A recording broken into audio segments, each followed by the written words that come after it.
Enfin, ça y est, les 2 premiers épisodes de la série Les Anneaux de Pouvoir sont disponibles et c'est avec plaisir que je vais me plonger avec vous dans l'analyse et les théories en détail pour cet univers que j'adore. Avant de commencer, un sponsor de qualité, toujours dans la fantasy. Si vous tendez l'oreille, vous entendrez le passé murmurer.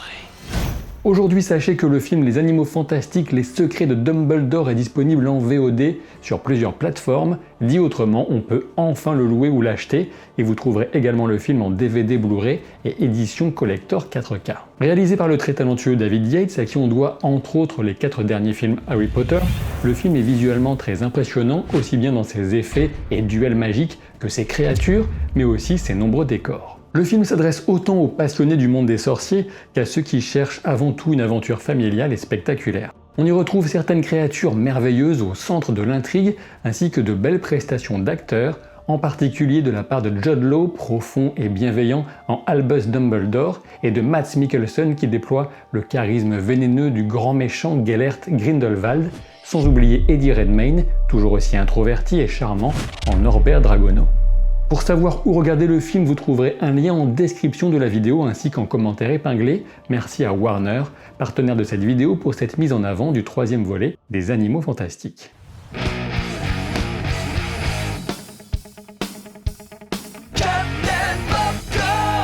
Bien évidemment, la vidéo s'adresse à celles et ceux parmi vous qui ont vu ces 2 premiers épisodes, car j'en parlerai avec spoiler, sachant que les théories sur la suite viendront en fin de vidéo. Nous avons maintenant vu un quart de la première saison des Anneaux de Pouvoir qui en compte 8, des épisodes, pas des anneaux, et ils sortiront au rythme d'un par semaine, à peu près à 6h du matin chaque vendredi. Ma première impression d'ensemble, et la plus forte sans doute, c'est l'envie d'en voir davantage, envie de passer plus de temps et d'approfondir certains personnages, envie de découvrir l'île de Númenor, mais aussi envie de mieux affirmer mon avis sur la série. J'ai apprécié la qualité visuelle de ces 2 premiers épisodes et la grande qualité de la bande originale qui se marie parfaitement avec l'ensemble. Les incertitudes que je peux conserver portent sur le rythme et certains choix dans la présentation ou l'apparente simplification de quelques explications ou personnages. Le bon point, c'est que le rythme du 2e épisode est déjà plus agréable que celui du premier, avec moins de sauts d'un sujet à l'autre. L'essentiel dans une série reste quand même l'immersion, l'envie de poursuivre, et de ce côté, cette introduction a bien fonctionné sur moi. Je n'avais aucun a priori particulier sur tel ou tel peuple, mais j'avoue que le royaume des nains, Khazad-dûm, du temps de sa splendeur, donne vraiment envie d'y retourner pour en voir encore plus, tellement le rendu à l'écran est grandiose. Ceci dit, le royaume elfique de Lindon est à couper le souffle et j'ai hâte d'en savoir plus quant au ressenti réel et profond du roi Gil-galad, dont on n'a vu pour l'instant qu'une surface de circonstance. Les pieds velus ou Harfoot en VO apportent vraiment quelque chose, je trouve, quelque chose de chaleureux, de proche de la nature, et ça aurait manqué à la série, donc le choix de les inclure était le bon, je crois, et le mystère de l'étranger est carrément prometteur, même s'il ne me semble pas forcément si mystérieux que ça, on y reviendra dans la partie théorie. Enfin, c'est du côté de Tir Arad qu'on a déjà les éléments dramatiques les plus concrets de cette saison, avec le mal qui ressurgit de l'Est et menace ces humains surveillés par les elfes. Je ne sais pas vous, mais moi je vois déjà beaucoup de potentiel dans la relation entre Bronwyn et Arondir, sans parler des malheurs qui attendent apparemment le pauvre Théo, avec son épée maudite et un peu pétée. Reprenons depuis le début pour une analyse en détail. Le Valinor, le pays béni des Valar, les archanges descendus sur Terre, pour simplifier un peu, nous est présenté dans ce court prologue, trop court peut-être, avec la jeunesse de Galadriel. La série pose immédiatement un enjeu central, la difficulté à parfois identifier le bon chemin et à savoir où se tourner pour aller vers la lumière. Le navire de papier souffre déjà des querelles mesquines et de la jalousie, une scène intéressante pour venir souligner que non, les elfes de Tolkien ne sont pas des êtres parfaits. Alors oui, ne faites pas très attention, moi je prononce Tolkien comme lui-même le faisait à propos de son nom, mais j'ai dit Tolkien pendant toute ma vie auparavant, et les deux sont très bien, alors c'est pas la peine de se prendre la tête à ce sujet. Alors peut-être, oui, la rapidité avec laquelle Galadriel va en venir aux mains en Valinor peut troubler certains lecteurs, mais bon, on sait que la violence y est restée malheureusement possible. La figure du navire, avec cette forme si particulière de cygne, typique des charpentiers de navires elfes, est essentielle car elle marque ici, en quelque sorte, le tout début de l'histoire de Galadriel. Je ne pense pas qu'on la verra plus jeune dans une prochaine adaptation, sachant qu'elle retrouvera ce bateau à la toute fin de ce qui nous est du moins raconté, lorsqu'elle reprendra un tel navire au Havre Gris à la fin du Troisième Âge. Plus encore avec la métaphore de la pierre qui ne voit que l'obscurité, Finrod, frère de Galadriel, vient déjà offrir un indice pour la scène de l'épisode 2 qui voit sa sœur sombrer dans les profondeurs de la Grande Mer ou Thundering Sea en VO. Galadriel doit toucher l'obscurité pour pouvoir remonter, elle devra vaincre bien des périls et grandir en sagesse avant de pleinement revenir vers la lumière de Valinor. J'ai été légèrement déçu par la rapidité du prologue et notamment par le choix de simplifier très fortement les motifs des elfes qui ont décidé de poursuivre Morgoth en Terre du Milieu. Et je pense que les Silmarils auraient dû être évoqués à ce moment, sachant que la série a le droit de le faire puisque Celebrimbor en discutera avec Elrond en début d'épisode 2. J'aurais préféré également que le serment de Fëanor soit évoqué directement et qu'il soit précisé que certains elfes choisirent de respecter l'autorité des Valar et de ne pas quitter le Valinor à la poursuite de Morgoth qui avait dérobé les 3 Silmarils. Lorsque Galadriel évoque la mort de son frère tué par Sauron, je comprends qu'il soit délicat d'évoquer Lúthien et Beren pour une question de droit sur le Silmarillion, évidemment, mais ne pas entendre leur nom mentionné m'a fait une petite pointe au cœur. Les séquences rapides sur les batailles, la destruction et la submersion avec cette couleur rouge, puis la représentation de Sauron face à la myriade d'orques, tout cela était vraiment magnifique. Et encore une rapide précision de prononciation, si je dis Sauron et pas Sauron, ce n'est pas du tout pour essayer de le dire à l'anglaise, mais bien pour respecter la prononciation définie par Tolkien, sachant qu'il a créé les langages avant même son monde et son histoire ou ses personnages. Sauron, c'est très bien aussi, mais de mon côté, je tente là encore de faire un effort en disant Sauron. Alors effectivement, la créature volante qu'on voit tuer un aigle durant la rapide bataille ressemble beaucoup à celle utilisée des milliers d'années plus tard par les Nazgûl, les esprits de l'anneau, et sachez que ces esprits n'existent évidemment pas encore puisque l'anneau unique lui-même à cette époque n'était même pas encore un projet dans l'esprit de Sauron, puisqu'on est au Premier Âge. Concernant les phrases que crie Finrod durant la bataille, il dit d'abord Valaron Calanen. Je n'ai pas réussi à trouver une traduction de Calanen, même si c'est forcément du Quenya, du haut elfe, mais le début évoque les Valar. Alors peut-être qu'il en appelle à l'aide des Valar, ou alors qu'il craint que les elfes aient justement été abandonnés par eux, puisque le mot qu'il crie ensuite, c'est Firuvante, ce qui signifie à peu près « ils vont ou nous allons mourir ». Et pour rappel, ou pas, dans le Silmarillion, en très résumé, Finrod meurt de ses blessures alors qu'il terrasse à main nue un terrible loup-garou, un serviteur de Sauron, dans les prisons de ce dernier. Et en faisant cela, Finrod va sauver son ami humain, Beren, qu'un grand destin attendait encore. Dans les écrits de Tolkien, c'est donc Sauron qui tue Finrod, mais indirectement. Et ne vous inquiétez pas, dans la partie théorie en fin de vidéo, je reviendrai sur la signification de la marque de Sauron qu'on retrouve sur la poitrine de Finrod, sur l'enclume qui est découverte par l'expédition de Galadriel dans la forteresse très au nord, et enfin sur l'épée brisée retrouvée par Théo Sio. Et justement, cette expédition en Forodwaith, l'extrême nord de la Terre du Milieu, montre évidemment la détermination de Galadriel, détermination qui vire carrément à l'obstination. Ici comme ailleurs, on reconnaît quelques hommages de réalisation à la première trilogie de Peter Jackson notamment, avec la façon dont le troll des glaces se déplace, un petit peu comme Shelob, l'araignée géante, lorsqu'elle chassait Frodo et Sam. Toute la séquence dans le Grand Nord a une belle atmosphère, le seul élément un peu bancal dans tout ça pour moi, c'est le combat de Galadriel contre le troll, qui met trop l'accent sur le spectaculaire et les manières, plutôt que de se concentrer sur l'efficacité de Galadriel, qui devrait jouer sur l'économie de mouvement plutôt que de tourner le dos à son adversaire pour avoir l'air cool. On sait que Sauron est un créateur car avant de servir Morgoth, il était un Maya au service de Aule, le Vala forgeron, créateur des nains et de bien des merveilles de la Terre du Milieu quand elle fut façonnée. Trouver sa marque sur une forge est d'autant plus pertinent quand on se souvient du titre de la série. Le passage chez les pieds velus est très réussi, je trouve. et on a toute leur ingéniosité à se cacher, à se camoufler. Les décorateurs, les costumiers ont fait un travail remarquable, et dans le légendaire de Tolkien, les ancêtres des hobbits étaient effectivement des nomades, certainement venus de loin au sud-est, et avec une parenté lointaine avec les humains de ces contrées, à n'en pas douter. Le contraste entre une nature généreuse avec ses baies, mais aussi mortelle avec le loup, pose bien l'enjeu de subsistance pour ce peuple discret, dont on discerne rapidement des éléments de mode de vie et de tradition, et tout ça offre une véritable substance qui est vraiment agréable. Voir Elrond écrire un discours pour sa première apparition est intéressant, et la notion de choix des mots en Quenya, le haut elfe, est évidemment là pour souligner ce que je vous disais précédemment, le caractère essentiel du langage pour Tolkien, éminent philologue. On remarque que lors de la prononciation de ce discours, durant la cérémonie, Gil-galad, le haut roi, a remplacé Dead Animal par Spoil Carcass en VO, avec encore ce sens de la précision des images et du langage. Et dans le mot spoiled en VO, on a cette notion de corruption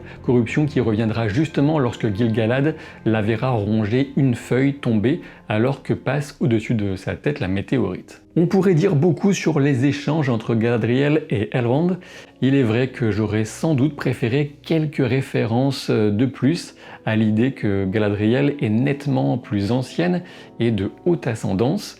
Ceci dit, une fois que j'ai dit ça, difficile d'imaginer une ascendance encore plus extraordinaire que celle d'Elrond, puisque son père est devenu une étoile et sa mère s'est transformée en oiseau, mais la série y reviendra peut-être plus tard. Même si Galadriel devrait être considérée de par sa naissance même comme pas loin de l'équivalent du roi Gil-galad, il est logique, bien évidemment, que les elfes accordent déférence à cette fonction royale éminemment importante. Un tout petit détail au passage, le choix des armures de plaque est complètement esthétique, puisque les connaisseurs savent que tous les guerriers elfes devraient en théorie porter plutôt des cottes de mailles, mais on est ici vraiment dans du pur détail visuel, sachant que la majesté de la scène est indéniable de mon point de vue. Concernant les doutes de Galadriel quant à son retour en Valinor, il trouve un magnifique écrin avec ces monuments vivants sculptés dans des arbres, monuments à leurs héros disparus, et outre son frère, Finrod, en bonne place, et c'est mérité, c'est un petit peu mon elfe préféré de tout Tolkien je crois,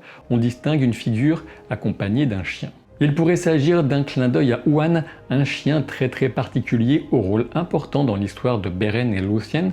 Difficile toutefois de deviner qui est l'elfe représenté avec le chien, même s'il pourrait sans doute s'agir de Celeborn, le premier maître du limier, d'autant qu'il semble porter l'étoile de Fëanor et qu'il était fils de Fëanor. Si vous trouvez que cette Galadriel est bien différente de celle de la trilogie de Peter Jackson, eh bien oui, heureusement, puisque des milliers d'années de vie changeront forcément sa façon de voir le monde et de trouver la paix avec le feu de la vengeance qui la consume alors. En Tir-Arad, j'aime l'idée de cette situation de semi-occupation par les elfes, avec une perception bien différente de la part de ces humains dont les lointains ancêtres s'étaient alliés avec les forces de Morgoth, le maître de Sauron. On a donc d'une part cette vigilance des elfes, vigilance teintée de mépris, comme on le sent dans le discours du chef régional, Révion, mais pas chez tous les elfes heureusement, et d'autre part chez les humains c'est le sentiment de contrôle et d'injustice qui domine logiquement, sachant qu'ils semblent punis pour des faits bien plus anciens que leur propre naissance. La notion de roi disparu de Tir-Arad est un point sur lequel je reviendrai dans la partie théorie. Alors je ne sais pas ce qu'il en est pour vous, mais de mon côté, j'aime bien pour l'instant les bases en tout cas de la relation interdite entre Bronwyn, la guérisseuse humaine, et Arondir, l'elfe gardien.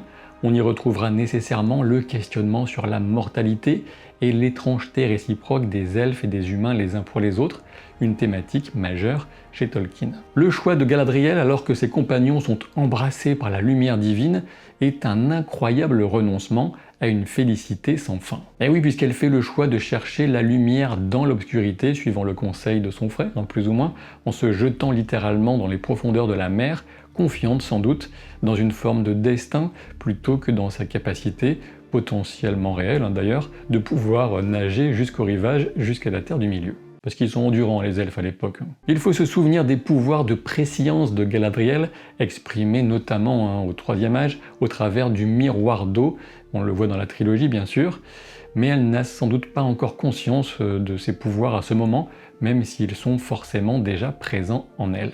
Le renoncement de Galadriel, ou plutôt son choix de croire en sa conviction intime, survient en même temps, et ce n'est sans doute pas un hasard que le passage de la météorite qui, d'une façon ou d'une autre, je ne veux pas me prononcer catégoriquement, semble souligner la concrétisation d'une menace renouvelée sur la Terre du Milieu. Avant de passer à l'analyse du deuxième épisode, sachez que je vous donne rendez-vous ce soir, ce vendredi 2 septembre à partir de 19h30, en direct sur la chaîne Twitch de Prime Video pour une watch party. C'est cool. Je serai en compagnie de Marie Palot et avec vous nous regarderons ou nous re-regarderons les deux épisodes et nous les commenterons avant, pendant et après la diffusion. On parlera pas trop sur les dialogues, rassurez-vous. Une watch party implique évidemment d'avoir un compte Prime Video pour pouvoir regarder l'épisode en même temps que nous et d'associer ce compte à votre profil Twitch. C'est facile. Venez discuter avec nous et entre vous aussi dans le chat, ce sera une parfaite occasion d'approfondir nos ressentis et découvertes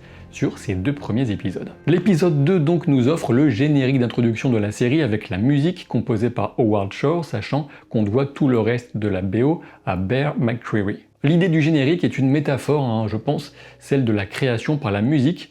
On a des gravillons ou des grains de sable qui se meuvent avec un effet de résonance qui évoque des formes typiques de la Terre du Milieu. C'est une référence à l'Ainulindale, la création du monde par le chant des Ainur, un élément essentiel de la cosmogonie de Tolkien. Et ce qui vient encore plus confirmer cette théorie concernant la signification de ce générique, c'est cette forme noire et sinueuse qui représente bien sûr le mal, sachant que le chant de Melkor, qui devient ensuite Morgoth, c'est lui qui est venu apporter cette corruption, le mal, dans la création du monde. En début d'épisode, on trouve directement un contraste entre l'eau et le feu. L'eau pour Galadriel, ce qui la suivra jusqu'à Vilia, l'anneau, mais on aura bien le temps d'en reparler, et le feu pour l'étranger recueilli par Nori et Poppy. L'altruisme des pieds velus, le courage de Nori est ici parfaitement incarné, et on a hâte de voir davantage d'interactions avec cet étranger au pouvoir surnaturel. Encore une fois, attendez les théories pour aller plus loin si vous êtes curieux. Du côté d'Arondir et Bronwyn, la menace se confirme, les entrailles de la Terre ont été creusées, sachant qu'à cette époque, les orques craignent encore fortement la lumière du soleil qui leur cause de terribles brûlures, d'où la logique des tunnels. Là encore, hâte d'en voir davantage, ça devrait assez rapidement devenir haletant avec un Arondir que j'ai hâte de voir en action au combat. En Eregion ensuite, sans doute dans la cité d'Ost in Edil, même si ce nom n'est pas encore introduit, sans doute pour ne pas complètement effrayer les néophytes, la scène entre Elrond et Celebrimbor est l'une des plus riches en référence au passé et en indices pour l'avenir. En effet, Celebrimbor pose directement les éléments qui définissent le dilemme intérieur de cet artisan de génie, comment égaler, voire surpasser, les accomplissements de son grand-père, Fëanor, créateur des Silmarils, des Palantiri et même des Tengwar, la version écrite du Quenya. Son projet démesuré est donc celui d'une tour de forge sans pareil. On se demande bien ce qui pourrait y être forgé en saison 2. Attendez, c'est quoi le titre de la série déjà ? L'anecdote sur la larme de Morgoth contemplant les Silmarils est, à ma connaissance, du moins, une pure invention. Toutefois, l'idée est plutôt intéressante, car rien n'est initialement mauvais en Arda, le monde de Tolkien, et même en Morgoth, il devait subsister une minuscule once de tout ce qu'il avait perdu en se tournant vers l'obscurité et le mal. L'idée est surtout présente pour amener le spectateur à s'interroger au sujet de Sauron, mais on y reviendra. Même si ce Celebrimbor ne correspond pas, en apparence, à l'idée que je me faisais de ce personnage à la lecture des livres, même si attention, Tolkien ne donne jamais de lui une description physique, il faut quand même le savoir, je dois admettre que l'interprète commence déjà à me plaire, et c'est avec regret que je l'ai laissé à la porte de Khazad-dûm. Comme souligné dans mon avis d'ensemble que je vous donnais au début de cette vidéo, ce royaume des nains est tout simplement incroyable visuellement, de même que les visages et les costumes des nains eux-mêmes. Franchement, je peux dire que j'adore cette approche qui nous est proposée par la série, et je pense que ce sera plus intéressant que tout ce qu'on a vu auparavant sur les nains de Tolkien. Alors c'est vrai, en surface, le prince Durin semble bourrin et obtus, mais cela cache évidemment un ami qui a été déçu de ne pas avoir eu de nouvelles en 20 ans.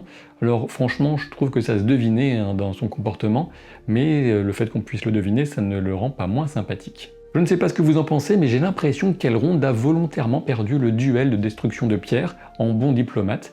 Il cherchait à saisir un moyen de regagner l'estime de son ami, et cela n'aurait servi à rien de tenter de l'humilier en public, Après, ça reste une pure supposition, peut-être qu'il était complètement cramé physiquement. La dynamique avec l'épouse de Durin, Disa, fonctionne à merveille, et j'ai souri de bon cœur en découvrant les enfants nains dans les casques de leur père, avec ces visières là en forme de visage qui sont des références directes aux écrits de Tolkien, notamment durant les batailles du Premier Âge, pour faire face au feu des dragons. Je trouve qu'il est un peu difficile de comprendre ce que foutent ces survivants humains au beau milieu de la mer, même si on a compris que leur bateau a été détruit par le dragon des mers, on se demande bien où ils tentaient d'aller, mais on aura peut-être des réponses avec l'énigmatique Halbrand. Apparemment leur pays a été réduit en cendres, on peut donc imaginer qu'ils viennent de plus au sud-est encore que Tir Arad. Ce qui est clair, c'est que le destin a bien mis Halbrand sur le chemin de Galadriel et inversement. Il ne faut pas voir ici une facilité scénaristique, mais la notion de providence qui est essentielle dans les écrits de Tolkien. Le ver marin est bien stylé d'ailleurs, et c'est un soulagement qu'il ne se fasse pas tuer à coups de petites dagues. Les scènes de l'orque dans la maison de Bronwyn et celles d'Arondir dans les tunnels font certainement partie des meilleures de l'épisode, avec cet effet claustrophobique doublé de l'intérêt de montrer toute la menace que représente un orque seul face à des personnes qui ne sont pas de redoutables guerriers. Eh oui, l'orque fait preuve d'une résistance et d'une force surhumaine, c'est normal pour une créature qui a été créée pour la guerre. Et puis le design de l'orque, l'usage de prothèses, de maquillage, tout vient confirmer pour moi que les créatures seront fabuleuses dans la série. Sachez que je vais bientôt en venir aux théories, mais si vous vous arrêtez avant, pensez à vous abonner à la chaîne pour ne rien rater des prochaines vidéos, au moins chaque lundi et chaque vendredi maintenant, et ne pas finir au passage sur la planche du boucher de Tir Arad. Et par ailleurs, n'oubliez pas que le film Les Secrets de Dumbledore est disponible en VOD. Donc comme promis, on en vient aux théories, et bien sûr, je le répète encore, mais si vous ne voulez rien savoir ou tenter de deviner de la suite de cette saison, cette section n'est sans doute pas faite pour vous, soyez prévenus. Déjà commençons avec la marque de Sauron, cette marque est sans doute une carte, et oui, un point de rendez-vous géographique, plutôt qu'un symbole plus complexe. En effet, en mettant le symbole à l'horizontale, on reconnaît à peu près la forme des montagnes qui entourent le Mordor et à peu près au centre de la forme, ce qui correspondrait au mont du destin. En laissant cette marque, Sauron dit aux créatures du mal qui la trouveraient de se réunir là-bas pour rassembler ses forces. L'épée brisée trouvée par Théo appartenait certainement à un roi ancien, un ancêtre des habitants de Tir Arad, peut-être un de ses ancêtres directs, car la lame réagit à son sang de toute évidence. Il est très possible que la notion de roi perdu évoquée par Halbrand ait aussi un lien avec cette épée, peut-être qu'elle revient à Halbrand lui-même ou à Théo, mais il y aura, je pense, cette notion de retour d'un puissant meneur sur ces terres, potentiellement celui qui deviendra plus tard le roi sorcier, le chef des Nazgûl, le plus puissant des 9. Je kiffe le roi sorcier d'Angmar. S'agit-il du destin d'Halbrand ou de Théo, voire de Bronwyn? Nous le découvrirons, mais au moins un de ces trois personnages deviendra un porteur d'anneaux et un futur Nazgûl, j'en suis convaincu. Concernant l'étranger maintenant, aucun doute, c'est un Maia, un des serviteurs des Valar. Beaucoup de théories évoquent un mage bleu ou même Gandalf plus jeune, mais je reste pour l'instant sur mon idée initiale, il s'agit ni plus ni moins de Sauron en personne. L'indice le plus fort se situe dans les flammes froides, en effet dans la citadelle, Galadriel indique que les torches ne chauffent plus, tellement le froid du mal est intense. Par ailleurs, on peut se rappeler de la première propriété de l'anneau unique dans la communauté de l'anneau, lorsqu'il est jeté au feu, il ne chauffe pas. Enfin, quand l'étranger tente de parler, il dit « mana ure » qu'on peut traduire par « quelle est cette chaleur ?» Et s'il se pose cette question, c'est peut-être parce qu'il est resté caché durant des siècles dans le Grand Nord et le froid. Autre interprétation encore plus intéressante peut-être, et tout dépend si on met un accent ou pas, un tréma pour être exact, sur ce que va prononcer l'étranger, eh bien il pourrait tenter de faire comprendre à Nori qu'il recherche une source de chaleur sacrée, et qui dit source de chaleur sacrée dans les environs, eh bien pourrait dire le mont du destin, et sachant que les quelques traits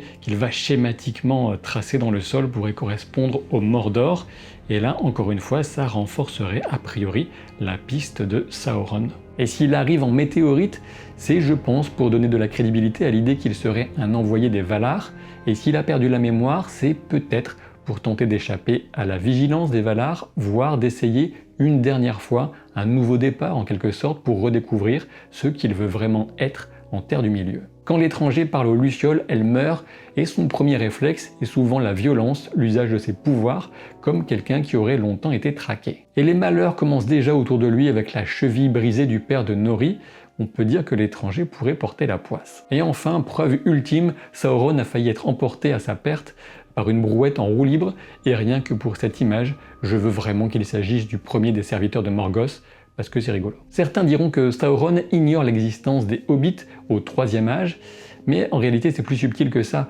Il les pense inoffensifs et sans importance, ce qui est totalement différent que d'ignorer complètement leur existence. Alors oui, bien sûr, je vous l'accorde, il pourrait s'agir d'une fausse piste, car cela peut paraître un peu trop simple, comme le symbole de l'œil qui est formé par l'étranger au cœur du cratère, juste après la chute de la météorite. Mais après tout, la complexité n'est pas toujours garante du meilleur chemin pour raconter une histoire. Ah oui, c'est vrai, j'ai failli oublier de vous parler du secret des nains, ce qui est dans le coffret. Alors pour moi, il n'y a aucun doute, c'est évidemment le mithril, ce métal si précieux qu'ils ont découvert dans les profondeurs de la montagne. N'oubliez pas que les secrets de Dumbledore, les animaux fantastiques 3e volet est maintenant disponible en VOD pour retrouver les intrigues magiques et cette fois aussi politiques, mais surtout les créatures et autres bizarreries de ce monde magique. Les apparences sont trompeuses. Vous saurez sur quelle plateforme le trouver en achat et en location en passant par le lien en description et en commentaire épinglé.